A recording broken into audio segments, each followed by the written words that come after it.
Agency ప్రాంతమైనటువంటి భద్రాచలంలో ITDA ప్రాంగణంలో మరి పోడు భూములకు పట్టాలు ఇచ్చినటువంటి చరిత్ర ఈ రాష్ట్రంలో కాంగ్రెస్ పార్టీ ప్రభుత్వం అన్ని చెప్పేసి నేను తెలియజేస్తా ఉన్నాను అధ్యక్ష. మరి ఈ సందర్భంలో పోడుకు సంబంధించి మరి కేసులు కూడా గత ప్రభుత్వంలో కూడా కేసులు పెట్టడం జరిగింది అధ్యక్ష.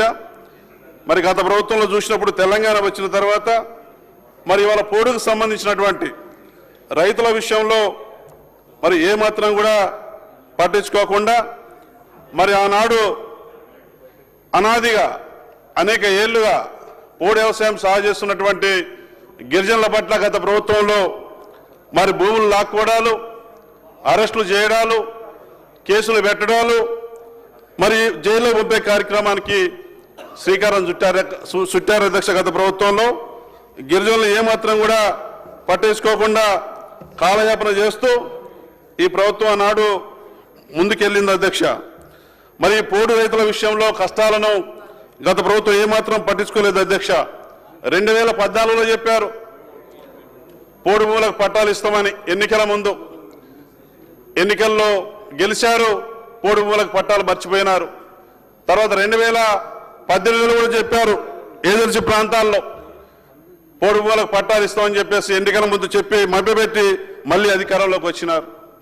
2023లో గత ప్రభుత్వంలో ఎన్నికల ముందు ఆదరాబాదరాగా రాత్రి సంతకాలు పెట్టి ఈ లబ్ధిదారులని, అర్హత ఉన్న వాళ్ళని లేని వాళ్ళని గుర్తించి ఆనాడు ప్రభుత్వంలో కొద్దిమందికి పట్టాలు ఇచ్చారు అధ్యక్ష.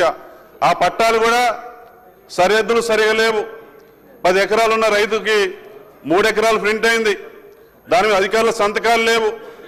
మరి ఇవాళ సరిహద్దులు లేకుండా మరి సాగు విస్తీర్ణాన్ని తగ్గిస్తూ మరి పేర్లు కూడా ఆడవాళ్ళ పేరు ఒకటి ఉంటే భర్త పేరు ఏరే పడే విధంగా ఆదరాబాదరగా ఎన్నికల ముందు మళ్ళీ మభ్యపెట్టడానికి 2023 ఎన్నికల్లో కూడా మరి కొన్ని పట్టాలు ఇచ్చినారు అధ్యక్ష. వారి కాలంలోనే మరి ఇంత పకడ్బందీగా ఆదివాసీల కోసం, పోడు సాగు చేసుకునే పేదల కోసం ఆనాడు కాంగ్రెస్ పార్టీ ప్రభుత్వం యూపీఏ గవర్నమెంట్లో ఈ చట్టం తీసుకొచ్చింది. ఈ చట్టాన్ని కూడా ఈ రాష్ట్రంలో అమలు చేసింది కాంగ్రెస్ పార్టీ ప్రభుత్వం.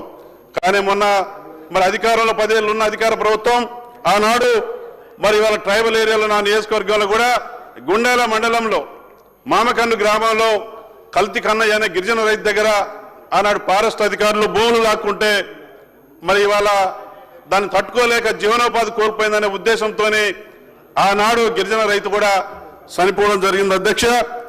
గిరిజనుల పట్ల గత ప్రభుత్వ పాలకులు ఎంత ప్రేమ ఉందంటే ఆ రైతు చనిపోతే ఆ కుటుంబాన్ని స్థానికంగా ఉన్నటువంటి ఎమ్మెల్యే కానీ, ఆ జిల్లా మంత్రులు కానీ ఎవరు కూడా పరామర్శించలేదు, స్పందించలేదు. మరి ఆ ప్రభుత్వానికి గిరిజన పట్ల ఆనాడు ఎంత ప్రేమ ఉందో దీన్ని చూస్తే అర్థమవుతుందని చెప్పేసి నేను తెలియజేస్తా ఉన్నాను అధ్యక్ష. మరి దాంతోపాటు ఈ రోజున చూసినప్పుడు మరి ఇవాళ ఈ వాణిజ్య తోటల పెంపకం, ఇవాళ ఇందిరా గిరి జల వికాస్ పథకం అనేది ఆదివాసీలకు మరి ఏజెన్సీ ప్రాంతంలో తెలంగాణ రాష్ట్రంలో మరి పోడు భూమి పట్టా పొందినటువంటి లంబాడి సోదరులకు, ఆదివాసీ గిరిజనులకు ఒక అద్భుతమైన పథకాన్ని ఈ ప్రజాప్రభుత్వంలో మన ముఖ్యమంత్రి రేవంత్ రెడ్డి గారు తీసుకొచ్చినందుకు నేను ప్రత్యేకంగా మన ప్రభుత్వానికి అభినందనలు తెలియజేస్తా ఉన్నాను అధ్యక్ష. ఈ పథకాన్ని మన ముఖ్యమంత్రి గారు మరి 2025 మే 19వ తారీఖున మాచారం గ్రామం వేదికగా అమరాబాద్ మండలం అచ్చంపేట గ్రామంలో ఈ పథకాన్ని ప్రారంభించారు అధ్యక్ష. పైలట్ ప్రాజెక్టుగా దీన్ని అచ్చంపేట నియోజకవర్గంలో మరి ఇది విజయవంతమైన తర్వాత కేవలం ఈ కార్యక్రమాన్ని రాష్ట్ర వ్యాప్తంగా అమలు చేయడం ద్వారా మన గిరిజన రైతులు కేవలం సాంప్రదాయ పంటలకే కాకుండా పరిమితం కాకుండా వాణిజ్య తోటల పెంపకం ద్వారా అధిక ఆదాయం పొందే అవకాశం ఈ బడ్జెట్ మా ఆదివాసీ గిరిజన సోదరులకు కల్పించిందనే విషయాన్ని గుర్తు చేస్తా ఉన్నాను అధ్యక్ష. ఇక మౌలిక సదుపాయాలు, కనెక్టివిటీ ఏజెన్సీ ప్రాంతాల పట్ల గత ప్రభుత్వంలో చూసినప్పుడు ఇవాళ గతంలో కాంగ్రెస్ పార్టీ ప్రభుత్వం ట్రైబల్ సబ్ ప్లాన్ చట్టాన్ని తీసుకొచ్చింది అధ్యక్ష. ఆనాడు ఆ ప్రభుత్వం సబ్ ప్లాన్ క్రెడిట్ కాంగ్రెస్ది మరి ప్రచారమే మాత్రం ఆనాటి ప్రభుత్వం పొందింది అధ్యక్ష. ఇవాళ గిరిజన సబ్ ప్లాన్ చట్టాన్ని తీసుకొచ్చింది కాంగ్రెస్ ప్రభుత్వం. కానీ గత ప్రభుత్వం అందులో చిన్నపాటి సవరణలు చేసి దాన్ని ST-SDFగా మార్పు చేసి సొంత పథకంగా గొప్పలు చెప్పుకుంటూ మరి ముందుకెళ్ళినటువంటి సందర్భం అధ్యక్ష. మరి ఈ పథకంలో చూసినప్పుడు ఆనాడు మరి నిధుల మళ్లింపు మరి గిరిజన అభివృద్ధి పనులను నిధులను క్షేత్రస్థాయిలో ఖర్చు పెట్టకుండా ఈ కేవలం PD అకౌంట్లలో ఈ యొక్క జమ చేసి ఖర్చు చేసినట్లుగా కాగితాలపై మాత్రమే చూపించారు తప్ప గిరిజనుల అభివృద్ధి పట్ల కానీ మరి సంక్షేమం పట్ల కానీ మరి పూర్తిగా ఆనాడు నిర్లక్ష్యం వహించారనేది నేను గుర్తు చేస్తా ఉన్నాను అధ్యక్ష. ఏజెన్సీ ప్రాంతంలో చూస్తే ఎక్కడ కూడా కనెక్టివిటీ బ్రిడ్జీలు లేవు, BT రోడ్లు లేవు, మట్టి రోడ్లు ఉన్నాయనే సందర్భాన్ని నేను గుర్తు చేస్తా ఉన్నాను. ఈ సందర్భంలో ఈ రోజున మరి ఇవాళ మౌలిక సదుపాయాలు కనెక్టివిటీ కోసం మరి ఇవాళ గిరిజన గూడెలు లంబాడి తండాల అభివృద్ధి కోసం ముఖ్యంగా మౌలిక వసతులు కల్పన కోసం ప్రత్యేకంగా ఈ బడ్జెట్లో మరి ఇవాళ గిరిజన ఆవాసాలకు 3 ఫేజ్ కరెంటు, PVTG ప్రాంతాల్లో CC రోడ్ల నిర్మాణానికి, BT రోడ్ల నిర్మాణానికి, హై లెవెల్ బ్రిడ్జిల నిర్మాణానికి బడ్జెట్లో ఎక్కువగా ప్రాధాన్యత ఇచ్చినందుకు మన ప్రజాప్రభుత్వానికి అభినందనలు తెలియజేస్తా ఉన్నాను అధ్యక్ష. అదే కాకుండా అధ్యక్ష ఈ ITDAలకు సంబంధించి అధ్యక్ష ఈ ITDA అనే వ్యవస్థని మరి ఆనాడు 1975లో ఆనాటి కాంగ్రెస్ పార్టీ ప్రభుత్వం గిరిజనుల యొక్క అభ్యున్నతి కోసం విద్యాపరంగా, వైద్యపరంగా, సామాజికంగా అభివృద్ధి చెందడానికి ఆనాడు ఎంతో దూరదృష్టితో 1975లో మరి ఆనాడు మరి ITDA వ్యవస్థల్ని మన ఆనాడు ప్రభుత్వం తీసుకొస్తే మరి మన 2014 వరకు తెలంగాణ రాష్ట్ర ప్రభుత్వం ఏర్పడక ముందు కూడా ITDAలు చాలా అద్భుతంగా పనిచేసింది అధ్యక్ష. గత కాంగ్రెస్ పార్టీ ప్రభుత్వాలు ఇలా ఉమ్మడి ఖమ్మం జిల్లా భద్రాచలం ITDAకు, ఉమ్మడి వరంగల్ జిల్లా ఏటూరు నగరం ITDAకు, మరి ఉమ్మడి ఆదిలాబాద్ జిల్లా ఊటూరు ITDAలకు, ఏజెన్సీ ప్రాంతం ITDAలకు అత్యధిక నిధులు ఇస్తూ మరి ITDA POగా IAS ఆఫీసర్ని ఏర్పాటు చేసి ప్రత్యేక నిధులు ITDAకి ఇచ్చేవాళ్ళు అధ్యక్ష. కానీ ఏం జరిగిందంటే తెలంగాణ వచ్చిన తర్వాత 2014 నుంచి మన 2023 వరకు కూడా మరి ఇవాళ కొత్త జిల్లాల ఏర్పాటు ముసుగులో ITDAల ప్రాధాన్యతను తగ్గించి వాటిని నిర్వీర్యం చేసే కార్యక్రమాలకు శ్రీకారం చుట్టారు అధ్యక్ష. దీనివల్ల గత 10 ఏళ్ల గత ప్రభుత్వంలో మరి ఇవాళ ITDAలు పూర్తిగా నిర్వీర్యం అయిపోయినాయి. మరి ఇంతకుముందు మాట్లాడుతూ మా మంత్రి గారు సీతక్క గారు కూడా చెప్పినారు, గతంలో 29 శాఖలు బ్రహ్మాండంగా పనిచేసినాయి గత కాంగ్రెస్ పార్టీ ప్రభుత్వంలో. గత 10 ఏళ్లలో చూస్తే చాలా శాఖలు కనుమరుగైనాయి. గిరిజనులకు ITDAకి వెళ్ళి దరఖాస్తులు పెట్టుకునే పరిస్థితి లేదు, మరి డబ్బులు కూడా కేటాయించలేదు. మరి ఆనాడు ITDAలకు సంబంధించినటువంటి సందర్భంలో మరి ఇవాళ ప్రజా దర్బార్, గిరిజన దర్బార్ ప్రతి సంవత్సరం కూడా జరిగేది అధ్యక్ష.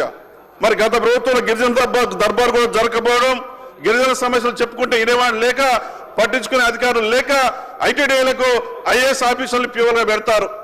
మరి వారికి డబ్బు లేకపోతే మరి ఎట్లా గిరిజన అభివృద్ధి సంక్షేమం ముందుకెళ్ళొద్దు నాకు అర్థం కావట్లేదు అధ్యక్ష. దాన్ని కూడా విస్మరించారు గత పాలకులు. కానీ అటువంటి పరిస్థితి లేకుండా, అవకాశం లేకుండా ఈ రోజున మన ITDAల్ని బలోపేతం చేసే కార్యక్రమంలో భాగంగా మన ప్రజాప్రభుత్వం ఈ రోజున గిరిజన ప్రాంతాల పరిపాలన అభివృద్ధికి మరి గుండెకాయ లాంటి ITDAలను మరింత బలోపేతం చేసే దిశగా ఈ ప్రభుత్వం ఈ బడ్జెట్లో నిధులు కేటాయించడం, ఆదివాసీ గూడాల్లో గిరిజనులు మరి ఆర్థికంగా, సామాజికంగా మరి స్థానిక సమస్యలు క్షేత్రస్థాయిలో పరిష్కారం కావాలంటే ఈ నిధులను కూడా కాస్త ఎక్కువగా పెంచాలని గౌరవ మంత్రి గారిని సందర్భంగా నేను మరి తప్పనిసరిగా నిధులు కేటాయించాలి. ITDA పరిధిలో ఉన్నటువంటి ఖాళీలు ఏమైనా భర్తీ చేసే దాంట్లో కూడా ఏమాత్రం అవకాశం ఉన్న వైపుగా ఆలోచన చేయాలని గౌరవ మంత్రి గారిని నేను ఈ సందర్భంగా కోరుతా ఉన్నాను అధ్యక్ష. దాంతోపాటు విద్యకు సంబంధించి ఈ రోజున విద్య విషయంలో చూసినప్పుడు గత పాలనలో విద్య అనేది మరి ఇవాళ ప్రభుత్వ విద్యాలయాల్లో అరకొర వసతులతో మరి ఇవాళ బాత్రూమ్స్ సరిగా లేక, టాయిలెట్స్ సరిగా లేక, మరి వసతులు సరిగా లేక, సరైన భోజన వసతులు లేక, తిండి తినని మరి ఆకలి కడుపులతో అలమటిస్తూ అనారోగ్యం పాలవుతూ ఆనాడు డ్రాప్ అవుట్ ఉండేది అధ్యక్ష. గత పాలనలో డ్రాప్ అవుట్తో హాజరు శాతం తగ్గేది. అరకొర సమస్యలతో సతమవుతున్నటువంటి ఇవాళ ఈ యొక్క విద్యా రంగాన్ని ఈ రోజున మన ప్రభుత్వం అధికారంలోకి వచ్చిన తర్వాత ఈరోజు విద్యారంగానికి సంబంధించి కూడా మరి నాణ్యమైన విద్యను అందించాలని చెప్పేసి ఇవాళ మన గవర్నమెంట్ చేస్తున్నటువంటి ఆలోచనలో భాగంగా ఇవాళ విద్యకు సంబంధించి కూడా మన ప్రభుత్వం ఈ 2 ఏళ్ల కాలంలో మా ఏజెన్సీ ప్రాంతంలో మరి పేద పిల్లలకు సంబంధించిన విద్యను నాణ్యమైన విద్యను అందించాలని చెప్పేసి ఈ 2 ఏళ్ల కాలంలో సాధించిన విశేషాల గురించి కూడా 2 విషయాలు చెప్తాను అధ్యక్ష. మరి ఇవాళ ప్రభుత్వం సంక్షేమ హాస్టళ్లు, గురుకులాలు, రెసిడెన్షియల్ పాఠశాలలు, కళాశాలల్లో కూడా మరి విద్యార్థుల సంక్షేమం కోసం ప్రభుత్వం ఆహార ఛార్జీలను 40% పెంచినటువంటి సందర్భం అధ్యక్ష. దాంతోపాటు కాస్మెటిక్ ఛార్జీలు కూడా 212% పెంచి ఇవాళ విద్యార్థుల జీవన ప్రమాణాలను, విద్యా ప్రమాణాలను గణనీయంగా మెరుగుపరిచిందని చెప్పేసి ఈ సందర్భాన్ని తెలియజేస్తా ఉన్నాను. అదే కాకుండా ఇవాళ ప్రభుత్వ స్కూళ్లకు ఫ్రీగా మరి గవర్నమెంట్ కరెంట్ ఇస్తా ఉంది అధ్యక్ష. గతంలో కరెంటు కూడా లేనటువంటి సందర్భం గవర్నమెంట్ స్కూళ్లలో. ఇవాళ అద్భుతమైన కార్యక్రమాలు ఈ విద్యారంగాన్ని బలోపేతం చేయాలి, ముందుకు తీసుకెళ్లాలని చెప్పేసి మన గవర్నమెంట్ మరి అనేక కార్యక్రమాలు చేపడుతూ ముందుకు పోతా ఉంది.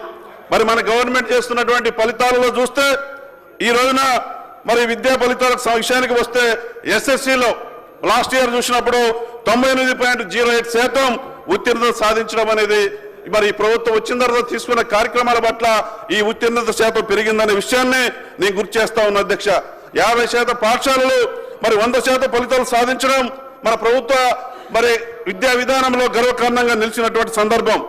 ఇంటర్మీడియట్ లో కూడా 84.04% ఉత్తీర్ణతతో పాటు 28 మంది విద్యార్థులు రాష్ట్ర టాప్ ర్యాంకర్లుగా సాధించిన విశేషం అధ్యక్ష. ఉన్నత విద్యలో కూడా మా విద్యార్థులు ముందంజలో ఉన్నారు అధ్యక్ష. గత 2 సంవత్సరాలలో 227 మంది ఐఐటి, నీట్, IIITలో ప్రవేశాలు పొందగా 111 మంది మెడికల్ కాలేజీల్లో చేరినటువంటి సందర్భాన్ని ఈ సందర్భాన్ని గుర్తు చేస్తా ఉన్నాను. ఇవాళ విద్యార్థుల భవిష్యత్తును దృష్టిలో ఉంచుకొని లా కోర్సులు ప్రారంభించడం, ఉపాధ్యాయులకు నాణ్యమైన శిక్షణ ఇవ్వడం వంటి కార్యక్రమాలను ఈ ప్రజాప్రభుత్వం చేపడతా ఉంది. ఉపాధ్యాయ నియామకాలు, వారి ప్రమోషన్ల ద్వారా విద్యా సంస్థను మరింత బలోపేతం చేయడం కోసం మరి ఇవాళ తీసుకున్న చర్యల పట్ల విద్యారంగం మరింత ముందుకు పోవడానికి ఉపయోగపడుతుందని చెప్పేసి ఈ సందర్భంగా నేను తెలియజేసుకుంటూ, దాంతోపాటు ఇవాళ అధ్యక్ష మరి ఇవాళ ఒకటే అంశం అధ్యక్ష నేను మాట్లాడేది అయిపోవచ్చింది. వైద్యానికి సంబంధించి అధ్యక్ష, వైద్యానికి సంబంధించి కూడా మరి గతంలో చూసినప్పుడు గత పాలనలో మరి ఇవాళ చూస్తే పిఎస్సి హాస్పిటల్లో, సిఎస్సి హాస్పిటల్లో, ఏరియా హాస్పిటల్లో చూస్తే మందులు ఉండేది కాదు. మరి ఇవాళ నాణ్యమైనటువంటి ఎక్విప్మెంట్స్ లేవు. గతంలో మందులు సరిపడా ఉండేటివి కావు. డాక్టర్లు కానీ సిబ్బంది కానీ డయాలసిస్ సెంటర్స్ కూడా అక్కడ లేనటువంటి సందర్భం అధ్యక్ష. ఇవాళ మారుమూల ప్రాంతాల్లో కూడా మన ప్రభుత్వం వచ్చిన తర్వాత ఇవాళ నాణ్యమైనటువంటి ఎక్విప్మెంట్స్ ఇస్తూ అన్ని రకాల మందులు అందుబాటులో పెడుతూ డయాలసిస్ సెంటర్స్ కూడా అవసరం ఉన్న చోట పిఎస్సీలలో మన గవర్నమెంట్ డయాలసిస్ సెంటర్ ఏర్పాటు కూడా చేస్తున్నటువంటి సందర్భాన్ని గుర్తు చేస్తా ఉన్నా. ఇవాళ డాక్టర్లు తక్కువ వేతనంతో ఏజెన్సీ ప్రాంతాలకు రాని సందర్భంలో కూడా మన ప్రభుత్వం గ్రామీణ ప్రాంతాల్లో, ఏజెన్సీ ప్రాంతాల్లో కూడా ఆదివాసీ బిడ్డలకు, గిరిజన బిడ్డలకు, లంబాడి బిడ్డలకు మరి గవర్నమెంట్ వైద్యం అందించాలని చెప్పేసి ఏజెన్సీ ప్రాంతాల్లో పనిచేస్తున్నటువంటి డాక్టర్లకు అదనంగా ₹1,00,000 వేతనం చెల్లిస్తూ కూడా ఇవాళ మెరుగైనటువంటి వైద్యం అందిస్తా ఉంది. ఇవాళ మా పినపాక నియోజకవర్గం మనుగూరు ఏరియా హాస్పిటల్ చూస్తే బ్రహ్మాండంగా మన గవర్నమెంట్ వచ్చిన తర్వాత పూర్తి స్థాయిలో డాక్టర్లు, సర్జన్స్ మరి ఇవాళ అదేవిధంగా సిబ్బంది మరి బ్రహ్మాండంగా నడుస్తా ఉన్నాయి హాస్పిటల్స్. పిఎస్సి హాస్పిటల్స్ కానీ, ఏరియా హాస్పిటల్ మనుగూరు కానీ ఇవాళ బ్రహ్మాండంగా మెరిట్తో పనిచేస్తా ఉంది. ఓపీ పెరిగింది, ఐపీ పెరిగింది. ప్రభుత్వ వైద్యం పైన ఈ ప్రజాపాలనలో ప్రజలకు నమ్మకం కలిగిందనే విషయాన్ని ఈ సందర్భంగా గుర్తు చేస్తా ఉన్నా. మరి వైద్యానికి సంబంధించి మరి ఇవాళ ఈ రకంగా మన గవర్నమెంట్ కార్యక్రమాలు చేయడం వల్ల మంచి ఫలితాలు వస్తా ఉన్నాయి అధ్యక్ష. ఇవాళ కార్పొరేట్ వైద్యానికి ఏమాత్రం కూడా తీసుకోకుండా ప్రభుత్వ వైద్యం చాలా ప్రజలకు నచ్చే విధంగా, మెచ్చే విధంగా మరి ఇవాళ ఈ యొక్క వైద్యం అందించడం వల్లనే ఇవాళ ఈ రకంగా ఓపీ, ఐపీ పెరిగిందనే విషయాన్ని గుర్తు చేస్తూ ఇవాళ మన ముఖ్యమంత్రి గారు మన ప్రభుత్వ అధికారంలోకి వచ్చిన తర్వాత అధ్యక్ష ఇవాళ